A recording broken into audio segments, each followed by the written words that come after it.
يا أيها الذين آمنوا لا تقربوا الصلاة وأنتم سكارى حتى تعلموا ما تقولون ولا جنبا إلا عابري سبيل حتى تغتسلوا وإن كنتم مرضى أو على سفر أو جاء أحد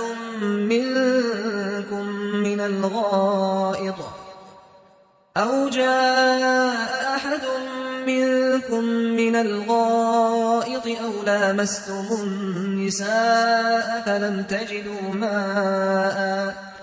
فلم تجدوا ماء فتيمموا صعيدا طيبا فامسحوا بوجوهكم وأيديكم إن الله كان عفوا غفورا